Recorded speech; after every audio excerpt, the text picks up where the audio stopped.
Hey guys, the Terminator 360 here, and today we're going to be taking a look at the three most recent versions of the Ninjago Bounty.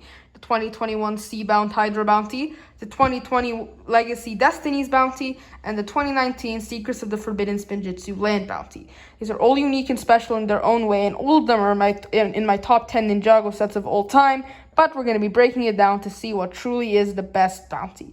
There will be timestamps in the description if you want to skip to a specific part. The order we'll be going in is Hydra Bounty, Destiny's Bounty, and finishing off with the Land Bounty. Make sure to like and subscribe, and with having all that said, let's go. Starting us off with the newest incarnation of the bounty, we have the 2021 Seabound Hydra Bounty. This thing is absolutely massive. It is so big, so long, and it's really a piece of art, for lack of a better word. The gold and yellow color scheme with the hints of red, such as this printed dragon sticker right here, look amazing by itself, and plus, it goes really well on display next to the set that came out alongside of it, the 2021 Ultrasonic Raider, because it has the same color scheme. These transparent blue pieces look amazing, which, by the way, while we're here, this actually flips up. And we have two submarine pods, two whole submarines, which can come out. We have Coles with Coles stickers, and we have Lloyd's with Lloyd stickers, and the other ones and the other sets have different things, and of course they can fit on here.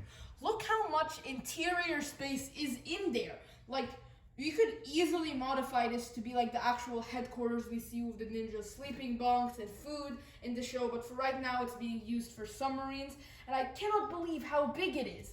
Then, as we continue here, we have the cockpit piece, which again uses that really cool submarine flap. You take it off, it comes off very easily, so you can see the cockpit. Not as intricate as the other cockpit, which of course we'll get to when we get to them, but it still works very well with the technological pieces and the classic steering wheel, mixing the two styles.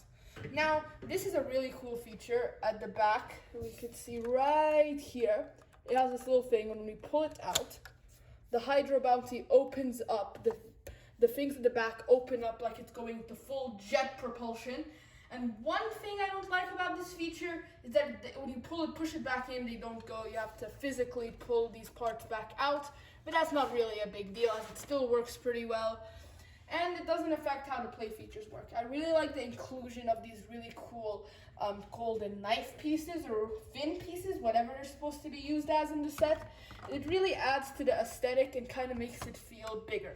As we make our way from the front, again, seeing on how massive it is, it has such a cool detachable feature, which I'm going to have to cut since it's actually a bit of a hassle to take off, so let's see it.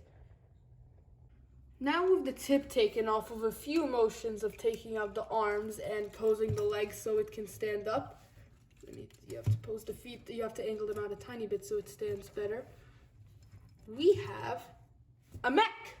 And this mech honestly looks like the design of a polybag mech, with the arms being way oversized but still looking cool, with little swords in there. But it's much bigger, as it is part of a bigger set. The polybag mechs would have probably just used those regular katanas the ninjas hold. These arms fold up and down like a regular joint, like it's lifting weights, but that's just because it connects to the bounty, so it has to go and form a linear thing. But that's still a cool thing to have there. We have a little cockpit up here using a transparent blue piece, and another one of these gold knife things that I really, really adore. From the back, they even have, because of the continuing the railing of the bounty, they have these things which look like it's part of the mech, as well as this gold cylinder, which is really awesome. Now, the bounty, of course, doesn't look as complete without its little front piece, but it does have this really cool watery fountain thing. It's similar to some of the Harry Potter stuff they used in the recent girls' bathroom polyjuice set and in the Hogwarts clock tower, as well as having a spring-loaded missile. Let's angle it a bit. A spring-loaded missile right here for even more playability. Now, my main problem with this set, it's almost perfection. It doesn't really fit under the classification of a bounty. It is the ninja's method of transportation. All the other bounties in the past have had red as their major color. They've had this kind of similar shape. This is just its own amazing thing and can't really be compared to the other ones. The Destiny's Bounty is easily Ninjago's most iconic vehicle. We've had many incarnations. We've had the first one that came out in 2012. That is a really good set for the time, but doesn't really hold up to today's standards, mostly because of the head. We had the final flight of the Destiny's Bounty, which was a really cool design, and I really love those sails. But it's not the same Destiny's Bounty as had a design overhaul. Same was the Ninjago movie Bounty. It's still technically the Destiny's Bounty, but huge design overhaul. But so I think the best version of the iconic Destiny's Bounty is the 2020 Legacy Destiny's Bounty, and we're ignoring the 2021 Legacy since that's a junior set and in no way compares to these big ones. First of all, I love the appearance on this set with the reds, the browns, and the beiges, really making it have this old vintage feel as well as the gold accents. I find that really cool, but it also has a modern feel with these really cool angular pieces of how they make the angles and use these smooth curved pieces, as that's what it is, an old pirate ship that the Ninja found and upgraded using modern technology. One of my favorite things about this new bounty is how they nailed the head. It is brick built, which gives it more layers and kind of allows it to have more freedom in how it looks. And I also really like how they use a golden ice cream piece for the eye. As we continue down, you can see the actual body of the ship looks like an actual ship, and it's super sturdy, and I really applaud that. And as I was saying, the angular fins at the back look super cool, and this is how you actually initiate the main feature for the bounty, which is flight mode. You push these down, which will take out these small cannons here, and this is actually seen when this design in the bounty returns in season 13. And as we get in here, you push something down, and the sails come up, kind of making the bounty as if it's flying, sails up, jets down, and it overall looks amazing, but it's a little weird for play since if you lift it off, they fall all the way down, not letting it go down fully. Let's take off the sails now. This is not a feature, this is just so you guys can see the deck better. We have a lot of space for minifigures to stand, but it's flat. And while that's accurate to the show, they could have included some stairs like they did in that one episode that was shown like really when Garmadon returned. Then we have this area right here with the spinning cannon, which spins all the way around and is a stud shooter missile. Now, if we take this off, we have the interior, which is not as big as the interior of the land bounty. We'll get to that in a second, but it still has enough space for a few minifigures and a dummy. Let's put this back on here. Then we have this dojo area, which when we take off, we're going to get to it in a second, it's own little thing. It exposes this little control room with a screen, which is a nice detail that was in the show, as well as a steering wheel, and just kind of space to position your minifigures. Now the dojo. This is a really fun part as it's kind of its own mini set. This would honestly pass as like a $10 Ninjago set just to get some minifigures and fun. When you take off the roof, you can see and open it up, you can see it's this really cool dojo with all different kinds of swords and weapons, as well as these white banners and the fun use of this really cool molded window piece and the fun use of regular pieces to make this circle here. We also have the flags, which don't make sense in the context of the dojo, but it makes sense when it's on the bounty. The roof itself is actually a really cool piece with this transparent dome. I don't really know why that's there, but it's a cool design choice since no minifigures can fit in it. And when we open the back, a secret crate can come out which stores 2 shurikens. You can put really whatever that fits in there, but that's what the instructions said to put in there. You close it up, and this clip clips to a Technic piece inside to close it up. And with everything closed up, there you go. This bounty is probably the best one for display but not play, as it only really has that 1-2 features, flight mode and removing the cockpit. The others probably have way more playability. But yeah, this is really meant for people who want to display the bounty and really older fans, since it's replicating something from all the way back in season 1, which came back in 2011. The land bounty is probably the best made one because it really has something for everybody. And even if me or somebody else prefers another one, this one is probably the most solid set.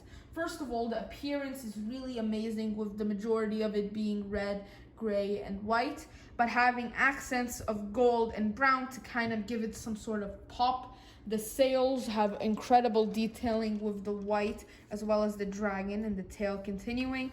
And you can see the tail kind of continues to the back, fun little detail with a shuriken. And I think these are some really epic sales. We also have really cool details such as the 2508 sticker, which is meant to kind of give it a license plate, dragon sticker, and the sticker that says Land Bounty. The other bounties at the bottom, they don't have any wheels or anything, so when you're trying to role play with them, it makes it a bit hard, and that makes sense since they're for underwater and the sea. But since this one has wheels, it can go straight forward and back, making it have so much playability, which is the second thing I think does well. Not only in the basic features as the wheels, they included the extra of this spinning with the wheels, as well as a knob at the back, which is right here, you can see it, which can change the direction of the wheels, so you can go right or left, and the bounty will go in that direction.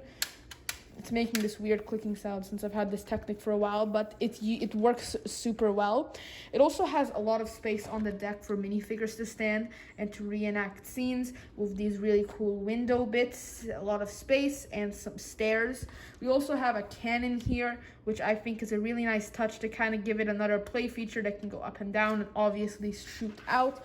But what I would believe is the main play feature, it's basically two sets in one. We have this main bounty part, which contains the most stuff, which we'll get to its play features in just a sec.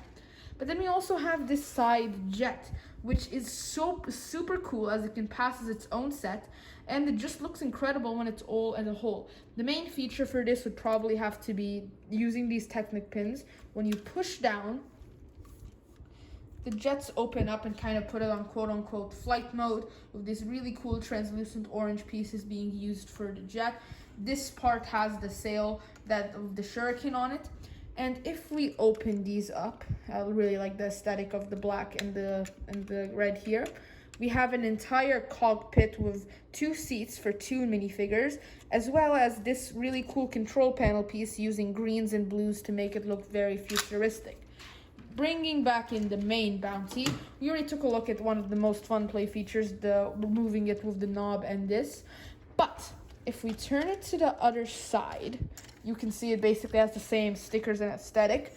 But we have this really cool knob here, which when we turn up, this cannon comes out, which can swivel 360 degrees and can fire out really smoothly. These spring-loaded missiles are probably the best missiles we could get in a set. And it also has a lot of space, which leads to, if we take this cannon deck off, this really cool area here. Let's take the flag off so you guys can see better. With 2 seats for the driver and the co-pilot. This really cool arcade game with buttons and switches, as well as 2 weapons racks and Sensei Wu's tea. It is so detailed and so full of goodness. It really has everything for everyone. It has the playability for people who like to play with their Lego sets. It works the best, and it doesn't break if like somebody tries to drag it on the floor and reenact stuff. It has the most space for minifigures, and even if you may prefer the looks of the other ones, it's still overall probably the most solid bounty. I kind of wanted to make this entire collage of all the minifigures from all the bounties just so you can see how much that is. And it's a lot, and the lineup is looking pretty spectacular. The Hydro Bounty, hands down, has the best minifigure selection as it has all 6 ninja, with Scuba Nia being exclusive, and Nia is the main character of Seabound, so this set is wow. We also get the main villain, Kalmar, and a main army man, a Murray Guard. So this is basically the majority of the Season 15 minifigures. And then we also get 2 Woobots who nobody really cares about, but they're just an inclusion, which is kind of fun. Now, while the Destiny's Bounty has all 6 ninja plus Woo, the 4 original ninja, Kai, Zane, Jay, and Cole, are all in their Legacy 1 outfits, and they are getting so repetitive, honestly. It kind of takes away the exclusivity. The same with Woo. He's not that exclusive. He's not that overused, but he's getting to the point that he is.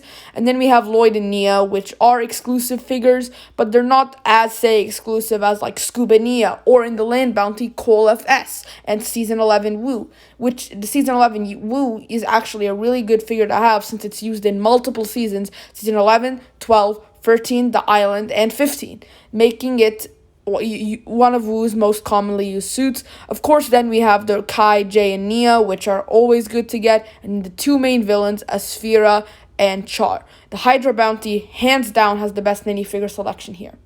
I'm gonna have to give the cup to the Land Bounty. It really has something for everybody.